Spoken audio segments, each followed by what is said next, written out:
Oke, assalamualaikum warahmatullahi wabarakatuh. Waalaikumsalam warahmatullahi wabarakatuh. Oke, selamat pagi anak-anak. Gimana kabarnya hari ini? Alhamdulillah.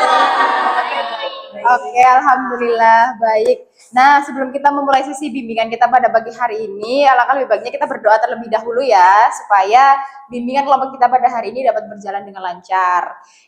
Berdoa menurut agama dan kepercayaan masing-masing dari teman-teman. Berdoa dimulai.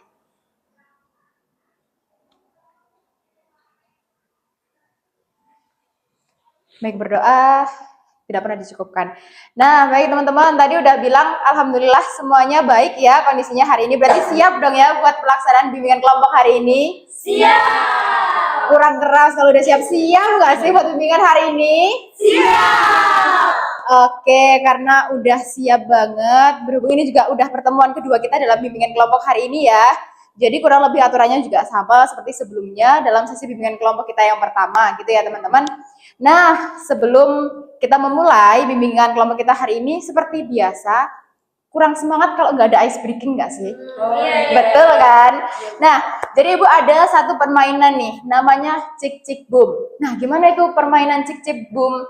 Nantinya seperti berhitung hitungannya. Cuma untuk hitungan 1, 2, 3, 4 itu nyebutnya cik. Dan perkelipatan 5 itu bilangnya boom. Misal, cik cik cik cik boom gitu. Nanti dari irama pelan Ibu raikan ke irama cepat gitu ya. Oke, sudah siap semuanya? Siap. Oke, coba kita mulai dari Mbak Diva. Cik cik cik cik boom. Cik cik cik. Ayo, Mbak Yuta dari awal udah gak fokus ini. Udah gak fokus ini. Udah takut kan? Oke, boleh. Lagi. Karena tadi berhenti dari Mbak Yuta, boleh dong kita mulai dari Mbak Yuta dulu. Cik cik cik. Semuanya boleh. Oke, boleh kita lanjut. Karena tadi berhenti dari Mbak Rani, kita lanjut ke Mbak Rani. Cik cik cik cik boom. Cik cik cik cik boom. Cik cik cik cik boom. Cik cik cik cik boom. Cik cik cik cik boom. Oke. Udah mulai fokus ya gitu. Nah, teman-teman di sini kira-kira udah tahu nggak sih topik bimbingan kelompok kita hari ini tuh soal apa? Nggak tahu sih, Apa? Ada apa dengan kata waras di sini kira-kira? Work in road adjustment strategy. Oke. Itu baca di situ. Betul, bisa dibaca ya di sini. Jadi hari ini teman-teman kita mau bahas soal work-life balance. Udah sering kan dengar kata itu? Sering-sering. Biasanya yang muncul di pikiran teman-teman ketika dengar kata work-life balance itu apa sih? Coba Ibu mau tahu dulu. Seimbang. Seimbang. Apanya yang seimbang ya Mbak Ulan ya? Apa yang kira-kira seimbang teman-teman? Kehidupan, pekerjaan, gitu ya, keseimbangan antara kehidupan, pekerjaan, pendidikan. Oke, biasanya kita sering menemukan kata work-life balance ini di mana sih? Di sosmed. Di sosmed, betul. Artikel. Di artikel. Oke, betul. Jadi work-life balance itu adalah keseimbangan antara pekerjaan dan kehidupan kita, gitu ya. Nah, hari ini topik itulah yang kita bahas. Nantinya diharapkan dalam bimbingan kelompok ini teman-teman bisa aktif dalam memberikan pendapat, entah itu dari pengalaman pribadi atau sesuatu yang teman-teman ketahui. Karena nantinya dari bimbingan kelompok ini tujuan kita adalah supaya teman-teman tahu apa sih work-life balance itu dan bagaimana kita dapat mencapai work-life balance itu dalam kehidupan kita. Gitu ya, teman-teman. Nah, seperti yang sudah Mbak Yuta bilang tadi di sini ada kata waras di sini, gitu. Jadi, untuk topik work-life balance kita hari ini akan Ibu kemas dalam permainan yang menarik nih, gitu. Nah, Ibu jelaskan dulu sedikit. Jadi, permainan ini nantinya teman-teman akan Ibu bagi kelompok. Di sini kan ada 6 orang, akan Ibu bagi menjadi 3 kelompok. Jadi, masing-masing kelompok isinya 2 orang. Nanti Ibu undi dari warna burung ini gitu ya. Jadi, teman-teman bisa memilih. Setelahnya, nanti teman-teman bertugas untuk memilih bel kelompok. Boleh yang seru-seru. Begitu, gitu boleh ya. Boleh, terserah nanti bel kelompoknya bebas. Nah, kemudian nanti Ibu akan bacakan satu persatu pertanyaan, sistemnya rebutan. Jadi kayak kuis gitu ya. Seperti kuis, dan nanti kalau jawabannya benar, Nanti teman-teman bebas memilih angka mana di sini, akan Ibu tempelkan post-it ini. Tapi teman-teman harus menyusun. Jadi kayak permainan gitu ya, boleh itu vertikal, horizontal, ataupun diagonal sampai membentuk kata bingo. Karena ini ada 5 kan ya. Jadi boleh ke sini, Bu, saya benar kelompok 1. Oh, saya mau nempel di 22. Selanjutnya, oh, saya mau nempel di 23. Berarti kan bingonya bisa ke arah gitu. Betul. Nah, dari sini ada yang mungkin masih dibingungkan soal permainan kita pada pagi hari ini? Boleh, Mbak Ulan. Kan ini disuruh ini bingo ya. Berarti Betul. misalkan nanti kan ini kan per tim bakal saingan nih kalau Betul. misalnya cepet-cepetan jawab pertanyaannya. Kalau misalnya kita punya strategi, misalnya tim saya ada di 21, terus ternyata tim lain ngejegal tim saya di 22 gitu, berarti boleh. Itu permainan strategi tim. Jadi kita bebas, teman-teman kalau misal berhasil menjawab mau menaruh post-itnya di nomor berapa gitu. Oke, teman-teman di sini permainannya sudah paham? Oke, nah sebelum kita menuju permainan, Ibu mau menjelaskan sedikit nih, kira-kira sebagai bayangan teman-teman, work-life balance itu seperti apa sih, Bu? Gitu. Nah, keseimbangan dari kehidupan kita antara pekerjaan dan juga kehidupan kita itu dipengaruhi oleh beberapa hal, utamanya antara 3 hal ini. Apa itu, Bu? Yang pertama itu role adjustment. Jadi bagaimana kita memilah peran kita ada di mana dan bagaimana kita menempatkan diri di tempat tersebut. Kemudian yang kedua adalah manajemen emosi. Biasanya emosi dari tempat kerja 1 suka kita bawa ke tempat kerja 2. Nah, itu kan sangat tidak sehat gitu. Kemudian yang ketiga adalah manajemen kognisi. Gitu. Jadi manajemen kognitif gitu ya, bagaimana cara kita berpikir, bagaimana cara kita menanggapi sebuah situasi. Jadi semisal di pekerjaan pertama habis dimarahin nih sama atasan gitu ya. Terus atau dimarahin sama guru, sama dosen. Terus tiba-tiba kita berpikir, aduh, kayaknya aku nggak cukup baik di pekerjaanku. Dan pemikiran itu dibawa ke pekerjaan selanjutnya. Jadi nggak fokus di pekerjaan selanjutnya, pekerjaan selanjutnya jadi berantakan. Nah, jadi 3 hal ini, antara role adjustment, kemudian manajemen emosi, dan manajemen kognisi, itu saling berkesinambungan dalam membentuk work-life balance. Gitu. Nah, selanjutnya bakal kita kupas lebih dalam melalui permainan waras kita hari ini. Oke, semuanya sudah siap untuk bermain? siap. Kurang semangat semuanya udah siap untuk bermain? Siap. Oke, yang pertama Ibu mau bagi tim dulu ya. Ini boleh diambil. Nanti yang warna burungnya sama berarti satu kelompok ya. Dari Mbak Diva dulu. Yang ini. Kuning ya? Iya. Oke. Terus kemudian Mbak Rani. Oke, warna hijau. Ini Mbak Dea. Oke, warna hijau. Oke. Oke, dari Mbak Nadia.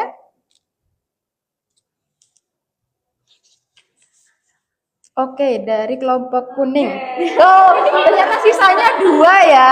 Jadi sisanya untuk Mbak Ulan dan juga Mbak Yuta. Oke, boleh dong sekarang Ibu minta duduknya boleh sedikit berjejer gitu, biar nanti sesi diskusinya lebih gampang. Ini karena ini. Oke, boleh. Mbak Ulan sama Mbak Yuta boleh bergeser.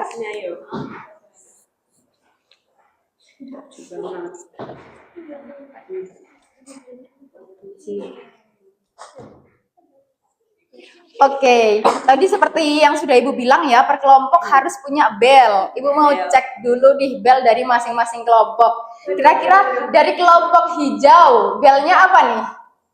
Prat.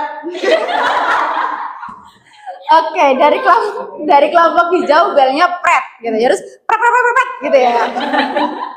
Oke, itu dari kelompok hijau. Kalau dari kelompok hitam dulu, apa nih bunyi belnya? Ngeng. Coba kalau misal mau pencet bel gimana bunyinya? Oke, dari kelompok hitam bunyi belnya ngeng. Dari kelompok kuning apa nih? Karena kita adanya kekinian banget, bel kita adalah Mihu. Oke, boleh. Jadi dari kelompok kuning belnya mihu gitu ya. Oke, teman-teman sudah siap untuk Ibu kasih pertanyaan kuis? siap. Oke, Ibu mulai. Deng. Gitu. Oke, pertanyaan yang pertama. Didengarkan ya. Seorang mahasiswa selalu bilang iya ketika dimintai tolong, meskipun dirinya sedang lelah. Lama-lama, ia merasa kewalahan dan stres. Jika kamu berada di posisinya, apa yang akan kamu lakukan?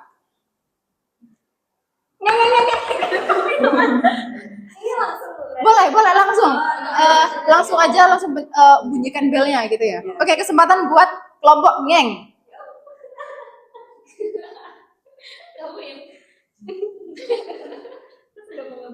kan tadi berarti pertanyaannya saya ulang ya, soalnya Betul. tadi ada mahasiswa, terus dia tuh selalu bilang iya, jadi kayak mungkin people pleaser gitu.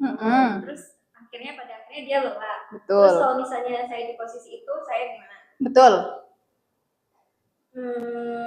Sebenarnya ya gak enakan ya kalau misalnya kita udah lelah, maksudnya udah beneran capek gitu, tapi pas ada tawaran dari orang lain atau ajakan dari orang lain, kita tetap ngiyain karena mungkin ya kita orangnya gak enakan gitu. Padahal kita sendiri yang ngerasain akibatnya gitu, efeknya, yaitu kita makin lelah, terus mungkin energi kita habis. Kalau mungkin saya di posisi itu, karena dulu saya juga orang yang gak enakan dan saya belajar asertif, akhirnya saya akhirnya saya bisa lebih perlahan itu menolak ajakan orang lain disertai dengan alasan yang jelas itu. Jadi nggak cuma nge-ghosting orangnya juga, mungkin mengkomunikasikan sama orangnya juga biar seimbang. Biar seimbang. Oke. Tadi dari jawaban kelompok ngeng dari Bayu itu ada tambahan? Oke.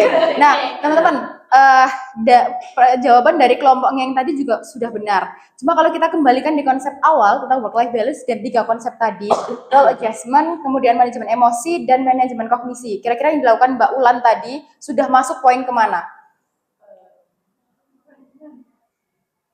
Di poin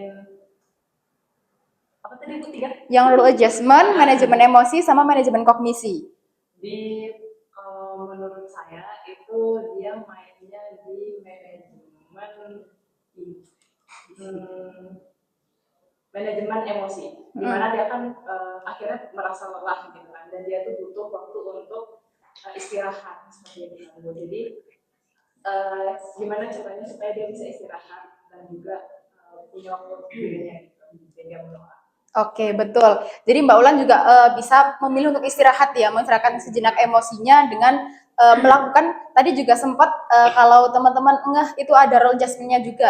Jadi Mbak Ulan menegaskan kepada pihak yang bersangkutan, kalau semisal menolak hal tersebut dengan alasan yang jelas. Itu adalah batasan dari peran gitu. Jadi peran saya sudah tidak bisa nih masuk ke sana. Maaf ya, alasannya seperti ini. Saya akan kembali ke peran saya yang di sini untuk kestabilan kehidupan saya gitu. Oke, berarti 1 poin untuk kelompok ngeng. Kelompok ngeng mau naruh poin B di mana nih? Kira-kira? Itu harus urut B gitu Bu, apa boleh? Boleh, bebas. N di 13. N di 13. Oke.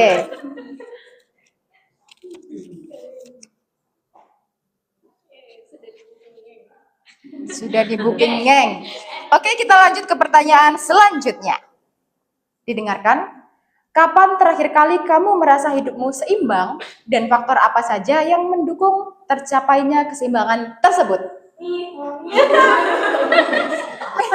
Ini kelompok Mihu emang energinya segini atau lagi lemes ya? Oke, boleh dari kelompok Mihu. Mungkin kapan terakhir kali merasa hidupnya seimbang ya? Mungkin sekitar awal-awal tahun kemarin. Gimana itu Mbak Nadia? Saya itu lagi rajin journaling, terus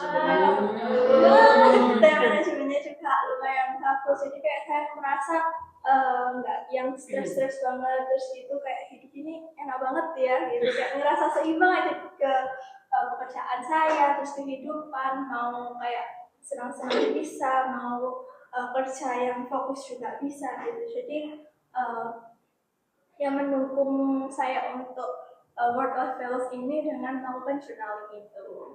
Oke, betul jawabannya dari Mbak Nadia. Nah, Ibu kembalikan lagi. Journaling ini kalau kembali ke 3 konsep awal tadi, kira-kira masuk yang mana nih teman-teman? Dari role adjustment, manajemen emosi, sama manajemen kognisi.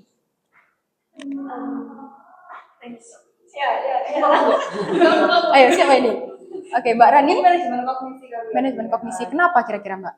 Karena dia itu bisa memetakan pikirannya dia, perasaannya dia tumpahkan di sebuah jurnal, dan itu tuh lumayan mengatur sih menurut saya, Bu. Jadi kan kita bisa melihat secara rinci, secara konkret apa yang terjadi pada diri saya. Oke, betul, tepat sekali. Jadi dengan journaling itu merupakan manajemen kognisi, betul, dengan memetakan pikiran yang mungkin sedang bulat gitu ya yang saat itu gitu. Oke, 1 poin untuk tim Mihu Mihu. Boleh dong tepuk tangannya buat tim Mihu Mihu. Oke, tim Mihu mau naruh di mana nih? Oke, B di 1. 1 poin untuk tim Mihu. Oke, Ibu lanjut ke pertanyaan selanjutnya. Oke, pertanyaan singkat. Sebutkan 1 tanda kalau seseorang sudah kehilangan keseimbangan hidup. Oke, dari kelompok Pret. Dari kelompok Pret nih, gimana? 1 tanda ketika sudah kehilangan keseimbangan hidup ya, Bu ya. Kalau berdasarkan pengalaman saya tuh biasanya tuh jadi uring-uringan sih kalau saya pribadi. Jadi biasanya itu sudah misalnya bingung antara bagi pekerjaan di rumah sama di sekolah, di kampus gitu lah. Nah itu tuh biasanya jadinya di kampus juga kebawa pikiran yang ada di rumah kayak gitu, jadinya juga nggak konsen, terus juga uring-uringan kalau misalnya diminta tolongin gitu. Oke, betul. Tepat banget dengan pertanyaan yang sudah disampaikan. Boleh tepuk tangannya untuk tim Pret Pret. Oke, buat tim Pret mau naruh poinnya di mana nih? 21 huruf huruf B aja mungkin. Oke, 1 huruf I. Ingu nanti ya kalau di sini ada. Oke. Kita lanjut pertanyaan selanjutnya, teman-teman. Pertanyaannya, seorang mahasiswa terbiasa mengerjakan tugas hingga larut malam demi hasil yang sempurna. Tapi akhirnya kelelahan dan sulit fokus di kelas. Menurut kamu, bagaimana ia sebaiknya menyesuaikan diri? Dari tim duluan tim Mihu, dari tim Mihu dulu nih. Gimana tim Mihu? Kalau dari saya itu pernah kayak begadang mengerjakan deadline yang memang jadwalnya sudah berantakan dari awal. Saya kayak udah distract dengan organisasi dan lain-lain sehingga terabaikan akademiknya, jadinya kejar-kejaran itu kan akhirnya memang benar itu berdampak di semua bidang. Jadi kayak di emosi saya itu akhirnya nggak stabil, terus saya kondisinya juga nggak ketika sedang belajar itu tidak maksimal dan segala macamnya. Yang saya lakukan adalah, kalau menurut saya yang dilakukan adalah bagaimana bisa membatasi waktu kita untuk istirahat. Gitu. Jadi misalnya kita punya jadwal itu yang bukan harus terstruktur, tapi bagaimana caranya kita bisa menjadwalkan sehingga itu nanti akan berjalan dengan rapi dan kita punya waktu untuk tidur yang maksimal. Gitu. Jadi ketika nggak ada lagi istilahnya namanya bergadang gitu kan, yang menguras energi kita, yang akhirnya juga menguras emosi kita. Oke, betul, tepat banget. Jadi penjadwalan itu tadi ya, Mbak Diva ya. Oke, boleh dong tepuk tangannya tim Mihu Mihu. Oke, boleh dong tim Mihu mau naruh poin I-nya di mana?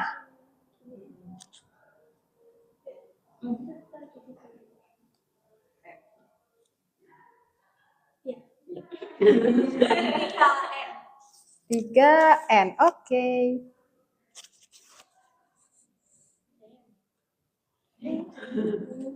Oke, kita lanjut.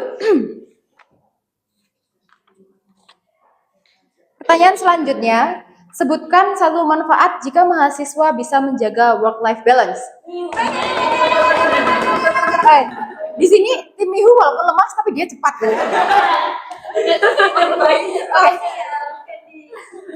Betul. Oke, boleh tim Mihu gimana nih? 1 manfaat jika mahasiswa bisa menjaga work-life balance. Caranya menjaga work-life balance ya, Yang pertama dia harus bisa mengatur waktunya dulu sih. Jadi supaya kalau ada jadwal apa-apa itu dia bisa nyusun sesuai waktu yang sudah dituliskan itu tadi. Terus habis itu dia itu harus melakukan apa ya aktivitasnya ini tuh secara struktur, bisa dibilang seperti itu ya, walaupun kadang kalau di in real life ini ada hal-hal yang tidak terduga ya, tapi sebisa mungkin nanti dia menjalankan sesuai yang sudah direncanakan terlebih dahulu gitu. Nah, terus karena dia tadi sudah memanajemen waktunya, dari situ kan dia tahu nih kayak harus misalnya kerja kapan, harus istirahat kapan. Jadi kalau udah tahu gitu, dia tuh bisa mengatur dirinya. Jadi kayak nggak sampai stres atau kelelahan gitu. Jadi work life-nya balance. Oke, betul. Jadi satu manfaatnya tadi supaya bisa memanage diri juga ya, biar nggak terlalu kelelahan, nggak terlalu stres, supaya bisa mencapai work life balance. Oke, boleh tepuk tangan lagi buat tim Miho. Oke, mau ditaruh di mana nih tim Miho? Kita taruh punya dulu nggak sih? Ya, gitu. Iya, poinnya Oh, di di 5. O-nya di 5. Oke.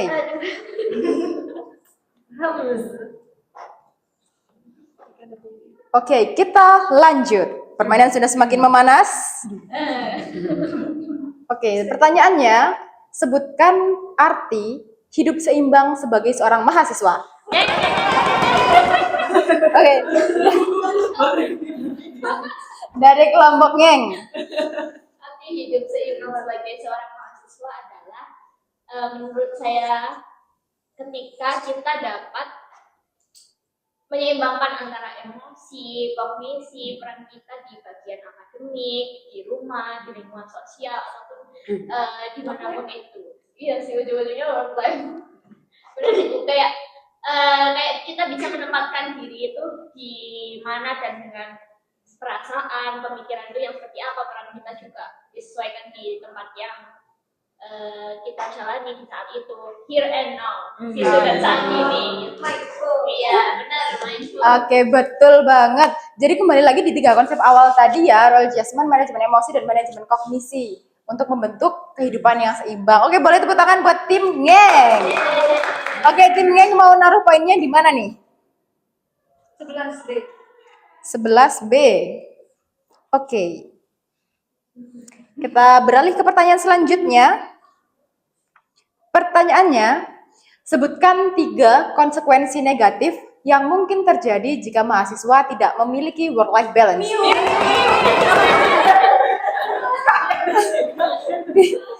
Tim Mihu semakin di depan. Oke, boleh tim Mihu. Oke.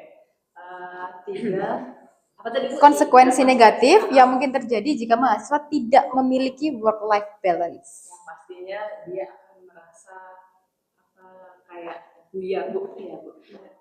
Dia akan bingung gitu dengan posisinya dia, kayak perannya dia nanti terbawa yang seharusnya dia. Misalnya dia punya masalah di bagian akademik, akan terbawa ke sosialnya. Betul. Emosinya akan terbawa, pokoknya akhirnya akan bercampur aduk sehingga dimanapun posisinya dia itu, dia akan menjadi apa ya, kayaknya tercampur aduk gitu Bu, nggak sesuai dengan yang seharusnya terjadi gitu. Misalnya di kuliah, ketika kuliah dia belajar, tapi ketika kuliah dia malah tidur gitu kan, bisa saja seperti itu karena ya mungkin bisa karena dia terlalu apa ya, kayak waktunya habis untuk di kegiatan luang gitu kan, maksudnya kegiatan di luar gitu kan, yang akhirnya jam tidurnya kurang gitu. Terus di kuliahnya juga kayak gitu, jadi pokoknya semuanya berantakan. Oke, berantakan. Oke, dari Mbak Nadia ada yang mau ditambahkan? Mungkin karena masih nyambung sama ini tadi ya, jadi akibatnya dia juga kelelahan, baik fisik mentalnya. Terus dia jadi mudah emosi pastinya, karena semua hal itu nggak berjalan dengan lancar dan nggak sesuai ekspektasinya dia. Oke. Oke, berarti tadi mudah kelelahan, emosinya juga emosinya mudah emosi, dan juga yang terakhir jadi berantakan gitu ya. Oke, betul banget. Boleh tepuk tangannya lagi buat tim Mihu. Oke, tim Mihu mau menaruh poinnya di mana nih?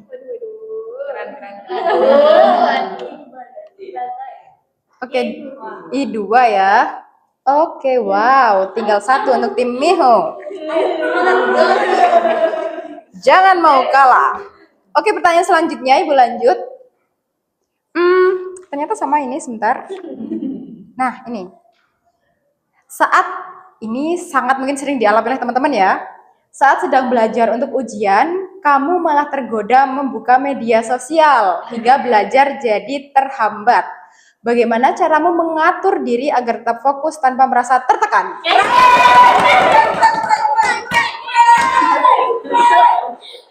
Tetap kalah cepat dengan tim Mihu ya. Coba kita dengar dulu jawaban dari tim Mihu kira-kira benar atau enggak. Mulai nih dari tim Mihu.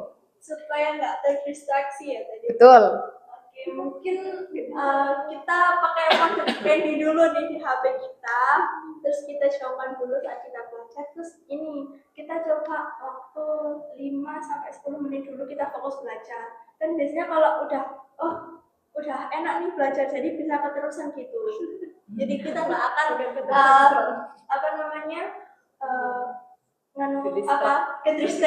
sosmed lagi, atau enggak kita bisa pakai beberapa teknik dalam belajar gitu kayak Pomodoro dan lain-lain gitu kan. Jadi 5 menit kita belajar, terus 5 menit kita istirahat main sosmed dulu bentar, terus kita lanjut belajar lagi. Oke, itu dari Mbak Diva. Ada tambahan dari Mbak Diva? Supaya tidak terdistrak ya. Kalau dari saya itu biasanya dibiasakan untuk kalau memang tidak ada hal penting gitu ya, yang urgent banget, lebih baik nggak mainan HP. Oke, betul. Nah, coba kita bedah lagi ya. Tadi Mbak Nadia bilang soal mendiendikan HP-nya untuk fokus pada apa yang dikerjakan sekarang. Kalau dari 3 poin tadi itu masuk kemana? Yang soal role adjustment, manajemen emosi, sama manajemen kognisi. Role adjustment, betul. Terus kemudian tadi Mbak Nadia menyebutkan 5-10 menit istirahat, kemudian 5 menit untuk rehat sejenak.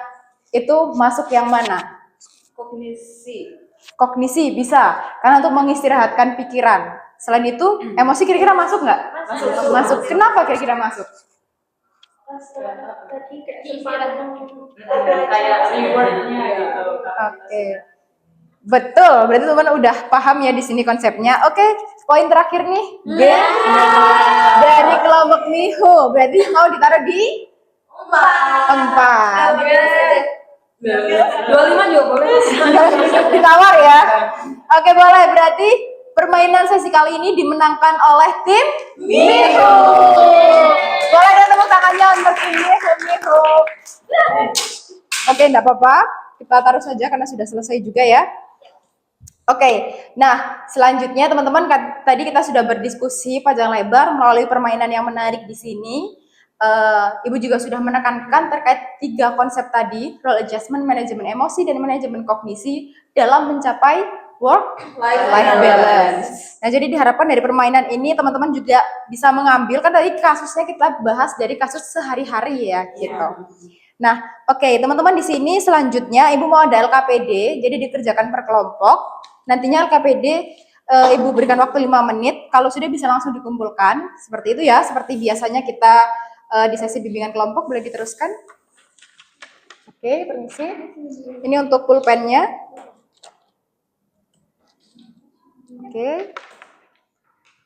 Oke, Ibu berikan waktu 5 menit, silakan dikerjakan dulu teman-teman.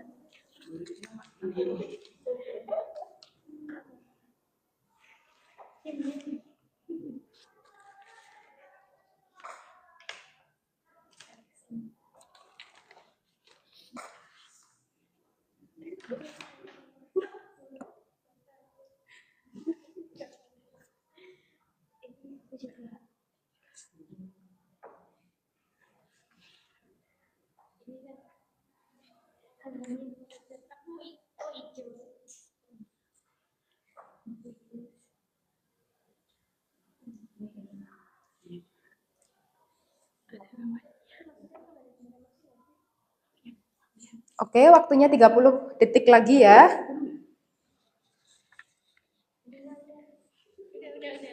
Oke, ada yang sudah selesai kelompoknya? Sudah, oke, boleh bergeser, dikumpulkan. Oke, berhubung teman-teman sudah mengerjakan LKPD, di sini Ibu juga mau tanya-tanya dulu nih. Kira-kira kalau dari materi kita terlebih dahulu, apa sih yang teman-teman dapatkan dari materi work-life balance kita hari ini? Boleh dong Ibu mau ada yang angkat tangan, siapa yang mau ngasih pendapatnya? Oke, boleh Mbak Yuta? Kalau dari saya dari layanan yang saya dapat hari ini itu sebelumnya kan saya pahamnya kalau work life balance itu soal ngatur waktu gitu ya, kayak gimana sih waktunya kita di kondisi akademik dan gimana kita di organisasi atau gimana kita di rumah, manajemen waktunya itu gimana. Tapi ternyata di work life balance itu bukan tentang manajemen waktu aja, ternyata ada tentang emosi, kognisi, dan juga manajemen peran gitu. Jadi itu sih kayak ternyata ada ya kayak gini, dan ya benar juga sih Bu, peristiwa-peristiwa yang disajikan tadi itu kayak umum gitu ya kita alami di kehidupan sehari-hari gitu. Oke, terima kasih Mbak Yuta. Boleh dong tepuk tangan buat Mbak Yuta dulu. Oke, ada lagi yang mau ngasih pendapat? Oke, boleh Mbak Ulan. Sama sebenarnya kayak gitu awalnya saya kira kan cuma tentang waktu aja gitu ya Bu, tapi ternyata memanajemen emosi sama kognisi itu juga penting gitu, dan itu berefek besar pada well-being kita gitu. Karena sebelumnya saya itu pernah join organisasi, terus saya punya teman dekat juga di organisasi itu, tapi pas di organisasi jabatan saya itu lebih tinggi daripada teman saya gitu. Jadi ketika misal teman saya di organisasi tersebut melakukan kesalahan, mau nggak mau saya harus negur kan. Tapi saya pernah sempat bingung memposisikan diri saya itu sebagai orang di organisasi ini atau sebagai temannya gitu. Jadi kayak ada clash gitu, bingung harus kayak gimana ya, takut jatuh singgung atau gimana, tapi kan itu tanggung jawab saya. Nah, setelah saya mendapat layanan hari ini, saya akhirnya ngerti kalau ternyata di work life balance itu juga ada role adjustment gitu loh. Jadi kita harus berperan sebagai ini di sini, terus kita juga bisa switch peran sebagai ini di sini. Oke, betul. Boleh dong tepuk tangan buat Mbak Ulan. Oke, ada lagi yang mau menyampaikan teman-teman? Kalau enggak, Ibu mau tahu juga nih, tadi kan kita sudah mendengar ya insight yang didapatkan dari materi kita hari ini. Nah, Ibu juga mau tanya gimana sih layanan kita hari ini dengan permainan waras ini tadi, kemudian dengan dinamika kelompok kita hari ini. Boleh dong Ibu mau kesannya dari teman-teman, ada yang mau ngasih nggak ini hari ini? Saya mau. Boleh, Mbak Rani. Oke. Saya senang banget sih Bu, karena hari ini kan ini permainannya sebenarnya nggak bisa dibayangin, ternyata bisa digunakan juga untuk menyadarkan kita, oh ternyata work life balance itu seperti ini ya gitu. Padahal sebenarnya tuh mainan-mainan kayak gini tuh ya biasa aja gitu, kadang itu kan kita main dalam kehidupan sehari-hari, tapi saya senang banget sih, jadi lebih seru juga, lebih insightful juga, terus juga materinya jos karena banyak just banyak insight baru. Oke, terima kasih Mbak Rani. Boleh dong tepuk tangannya untuk Mbak Rani. Ada yang mau menambahkan lagi teman-teman? Atau sudah cukup? Bingung. Masih kebaya ya? Oke, boleh Mbak Diva. Oke, kalau dari saya sebenarnya dinamika pelayanan kita hari itu benar-benar seru gitu ya. Karena teman-teman yang lain juga aktif, terus jadinya kayak terpancing gitu ya untuk kompetitif. Sampai gini-gini ya. Jadi saya senang sekali gitu untuk pelayanan hari ini, dan juga sama seperti Mbak Rani, dengan permainan gitu ternyata kita juga sambil belajar, sambil apa ya, kayak akhirnya kita mikir gitu kan, dan akhirnya mendapatkan insight yang sangat luar biasa. Oke, boleh dong tepuk tangan buat kita semuanya.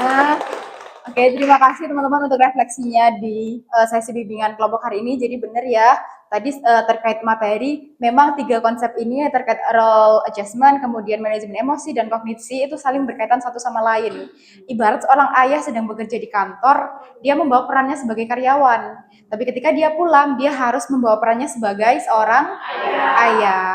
Dan emosi yang dia bawa ketika di kantor itu harus bisa dibedakan dengan emosi yang dia bawa sebagai seorang ayah pula. Dan itu juga akan mempengaruhi bagaimana pola berpikir orang tersebut juga, gitu. Jadi di sini teman-teman sudah paham terkait konsep work-life balance, kemudian dengan role adjustment melalui manajemen emosi dan kognisi hari ini. Oke, jadi Ibu harap juga layanan bimbingan kelompok kita hari ini bisa bermanfaat untuk teman-teman di kehidupan sehari-hari, ketika mungkin nanti menemukan kasus-kasus yang seperti kita bahas hari ini. Karena barangkali teman-teman dulu pernah melalui hal yang sama, cuma masih bingung harus kayak gimana ya Bu ya, gitu. Berarti kan kedepannya sudah tahu, oh ada pemetaan peran, oh ada manajemen emosi dan juga kognisi. Oke, seperti itu ya teman-teman untuk layanan bimbingan klasikal kita hari ini. Nah, untuk menutup kegiatan kita pada pagi hari ini ya. Maaf Ibu sampai nggak fokus ini. Pada kegiatan pagi hari ini, Ibu punya lembar evaluasi, boleh dibagikan, minta tolong ya Mbak Diva. Nantinya boleh diisi, kemudian minta tolong nanti langsung dikumpulkan oleh perwakilan kelompok ke meja Ibu ya, di ruang guru gitu. Oke teman-teman, terima kasih, Ibu ucapkan terima kasih sebesar-besarnya untuk partisipasi aktif teman-teman tadi ya, dalam mengikuti permainan, menjawab, dan juga pada sesi refleksi. Semoga pembelajaran kita hari ini bisa bermanfaat untuk satu sama lain ke depannya. Dan kalaupun Ibu dalam sesi bimbingan klasikal ini ada kesalahan juga, ada tutur kata yang mungkin tidak mengenakan di hati teman-teman, Ibu juga minta maaf ya. Oke, kita akhiri sesi bimbingan klasikal kita hari ini, tapi sebelum itu Ibu mau dengar teriakan semangatnya lagi. Masih semangat semuanya? Kompak, dikompakkan semangat gitu ya, boleh? Masih semangat semuanya hari ini? Oke, terima kasih teman-teman. Ibu akhiri bimbingan kelompok hari ini. Wassalamualaikum warahmatullahi wabarakatuh. Waalaikumsalam warahmatullahi wabarakatuh. Terima kasih semuanya. Boleh dikerjakan lembar evaluasinya ya.